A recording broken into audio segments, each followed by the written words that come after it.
Massacre. Massacre. Massacre. Massacre. Don't you love it? Yeah, that's right. You know the sound. Massacre Radio is in full effect. I'm your host, Membersonly Dave, and boy, do we have a big show planned for you. As later on, I'll be catching up with Ted Nicolaou himself, the man, the myth, the legend. He was kind enough to chat with me, so that's going to be fun. You know, on the topic of Ted Nicolaou, I didn't tell him this during our discussion, but I thought about it a little bit and realized I've shown the movie Terror Vision to at least 3 of my past girlfriends. Not sure what that even means. It's just an interesting realization. Life is just funny like that sometimes, you know? Anyway, right now, to start the show, we're speaking with Seger Dixon.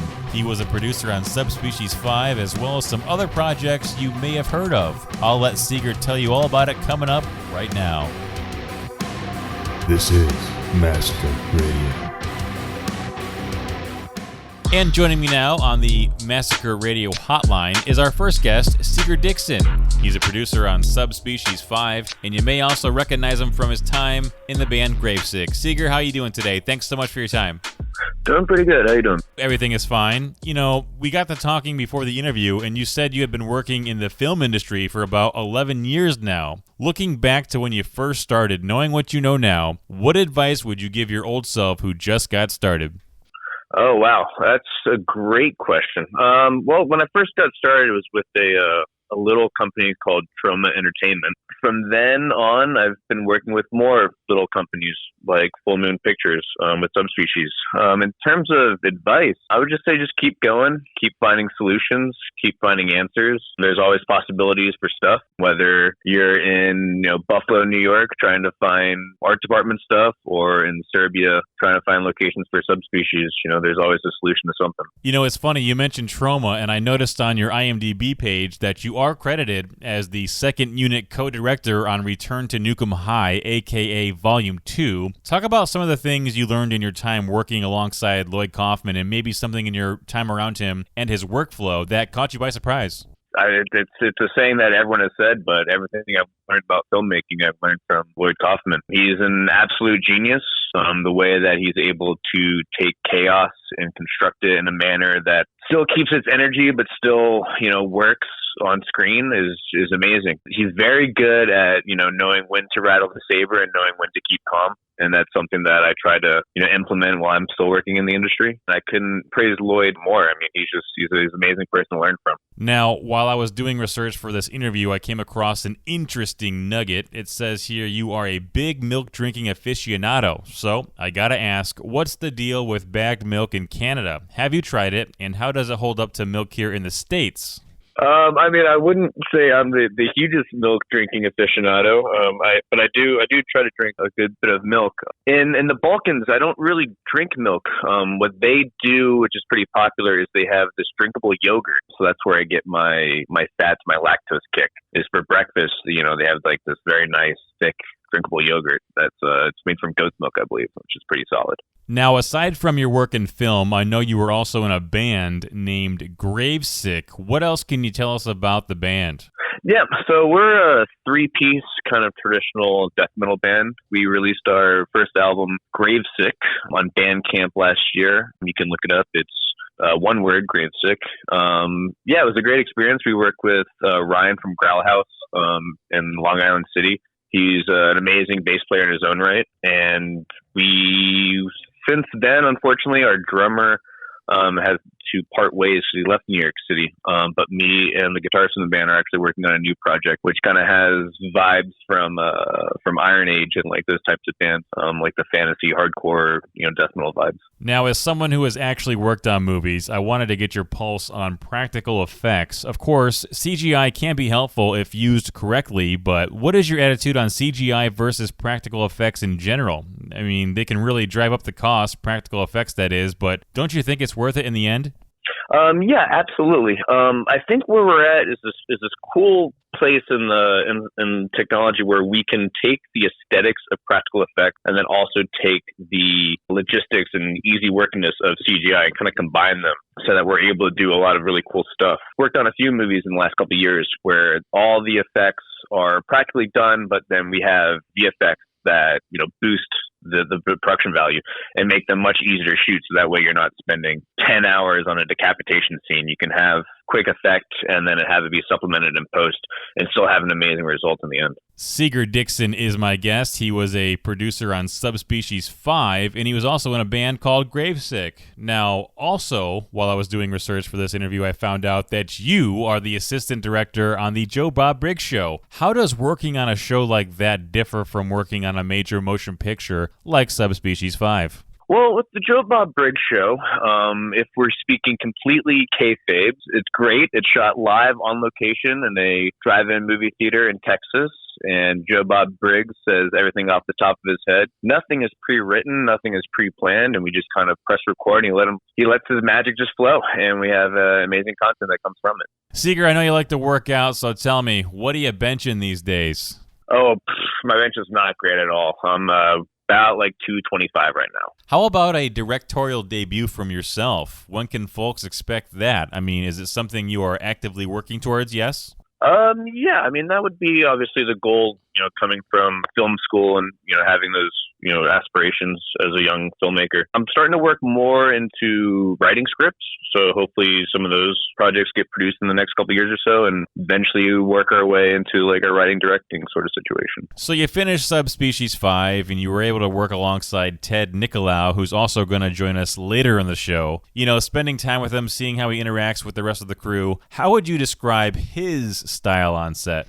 Ted is one of the best problem solvers that I've ever worked with. You talk about directors with vision and, all the planning and storyboards and the pre-production stuff, but, a true veteran, a true talented director, those decisions are made on set. When they see issues and they have problems or, if they're behind on the day, the decisions that they make on set to catch up and to still have their vision and still finish on time, that's really where Ted comes in, and he's a mastermind with that kind of work. I'm going to go ahead and ask you flat out, why should people go see Subspecies V? Really sell it to me here. First of all, it's got some of the best cinematography in any movie made by, Full Moon Features in the last 20 years or so. It's a real throwback to, the heyday of Full Moon in the 90s. It's amazing. We have incredible locations, shot on location in Serbia with production services provided by Pioneer Media. It has a wonderful art department that pulls from, the original Subspecies series. It also has the original Subspecies cast. Very rarely do you have a requel shot 20 years later that still has the originals, and they hold up. They're amazing. There's no loss of heart that the first four films have when it comes to Subspecies 5. Seager, if people want to connect with you on social media, how can they do so? Oh, you could probably find me either on Twitter or Instagram at Flock of Seegers. I'm sorry, did you say Flock of Seegers? That's good. I like that. Flock of Seegers. Seger Dixon, thank you so much for your time today. Appreciate it, man. Thank you very much. Massacre Radio. Meet the new face of psychological horror. You don't know where and you don't know when, but it's out there. Don't get left alone in the dark. Evil Tree, taking root this summer.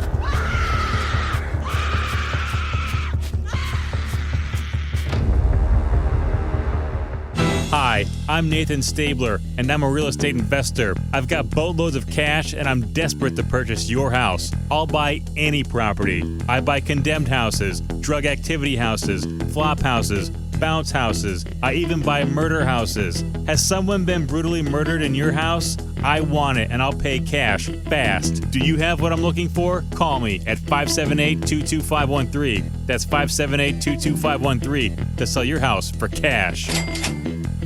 Kids, food's almost done. Hey, I hope you like your ribs medium rare there, Bob. Yeah, whatever.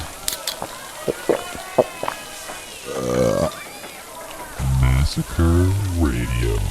Just a juicy rib for a juicy show.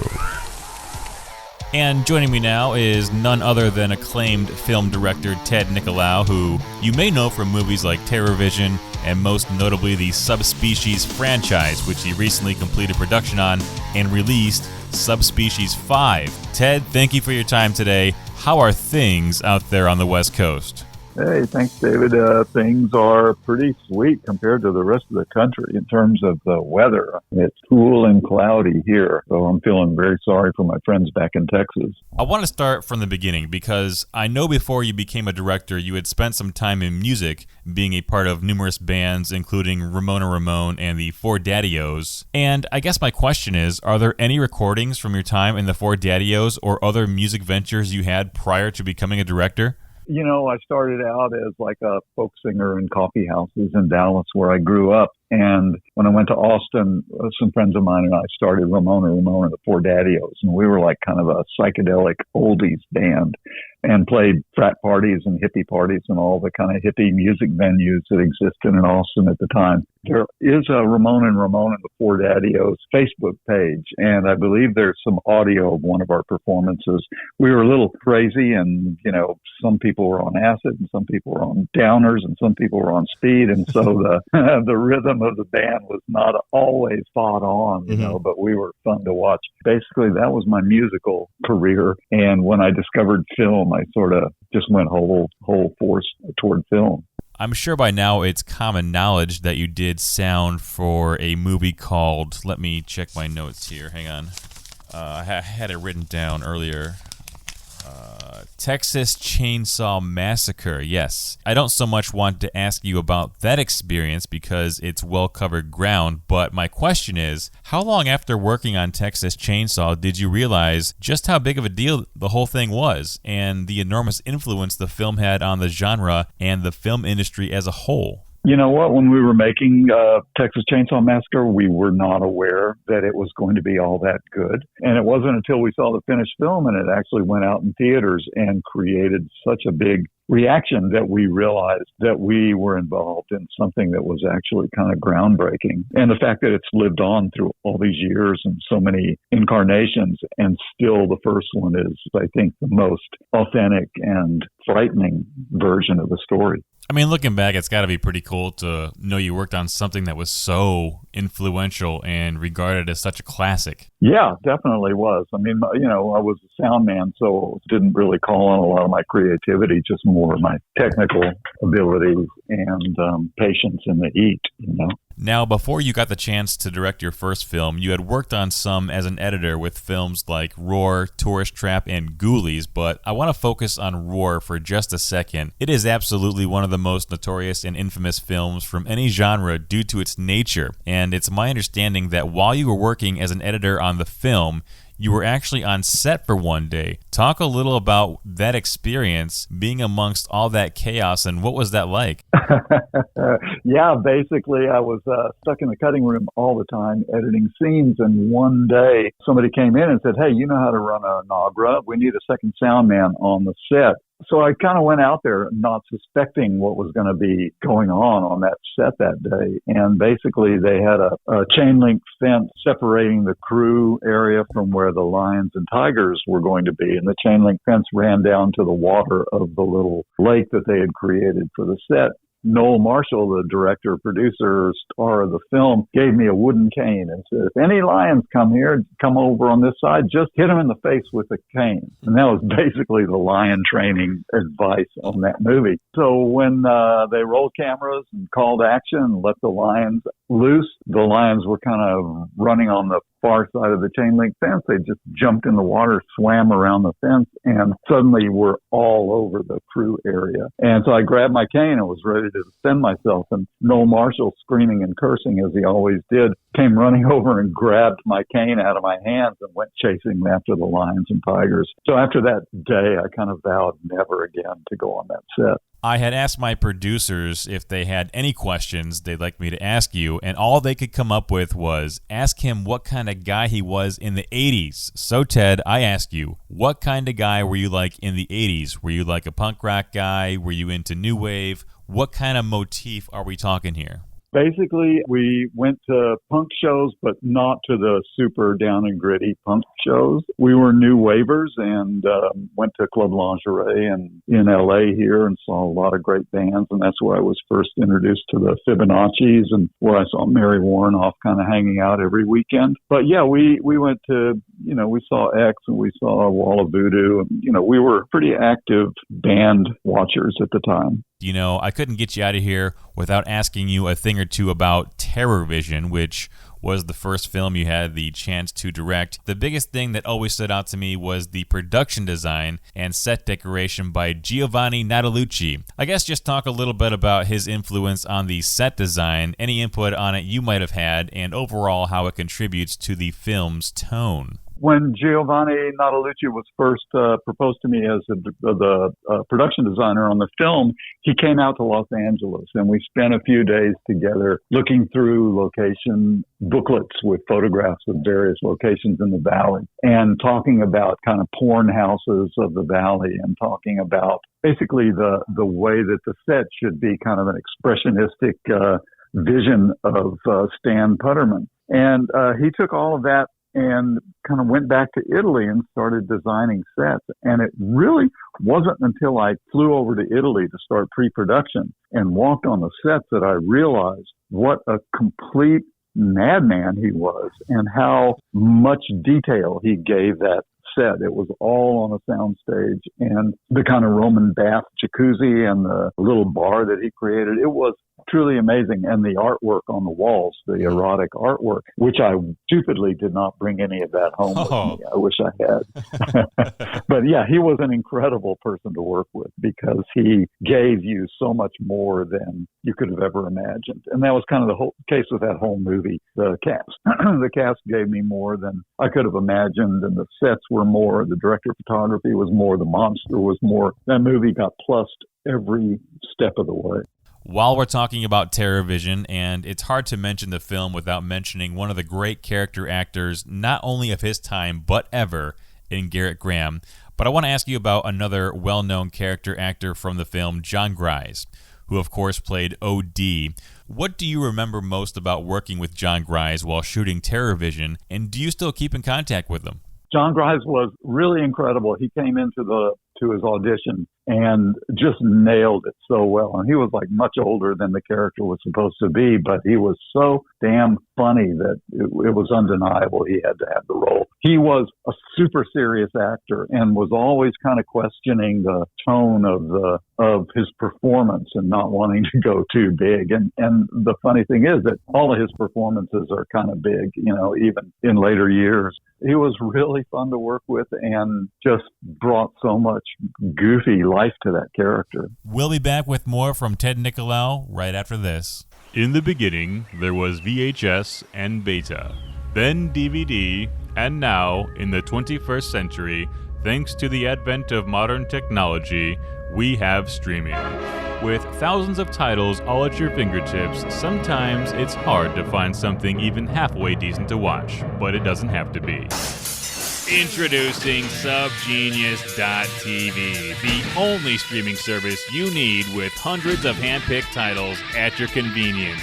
Titles like The Pink Ladies, Corruption, and Night Terror. You'll never run out of interesting cinema to consume at home ever again.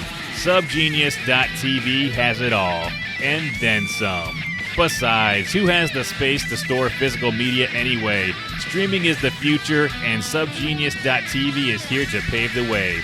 Don't be a coward. Sign up today with plans starting at $5.83 per month. Subgenius.tv. Don't make us tell you again. Cigarettes. The more you smoke, the better you feel. Your entree, madam. What is that anyway? It appears less than grotesque, absolutely maddening. It's what she ordered. Here, have a bite. Well? It's not at all what I thought it would be. Massacre Radio. Have a bite. Delightful. Members Only Dave back here with you on Massacre Radio, speaking with Ted Nicolaou. let's get back to your writing as it pertains to comedy. I know that your student films were more rooted in comedy than anything else, and you were also involved with writing Assault of the Killer Bimbos, which is a comedy. So my question is, why is it that you didn't make more comedies throughout your career? Was that a choice that you made, or was it just how things shaped out? You know, I set out to make comedies and movies of all genres, and gradually just sort of fell into horror and fantasy films. And I don't really consider myself a complete horror director, but more of a fantasy director. I love writing comedies, and I've got screenplays for comedies that I've never been able to get the money for. Assault of the Killer Bimbos, it started out as a script by Anita Rosenberg and her writing partner, and it needed some, I guess, Charles Band and Debbie Dion felt like it needed some additional comedy to it. So I kind of took that, and in 2 weeks of just a marijuana-fueled writing madness, kind of turn that script around. But yeah, I love writing comedies. There's nothing more fun than kind of making people laugh. What were some of your earliest comedy influences?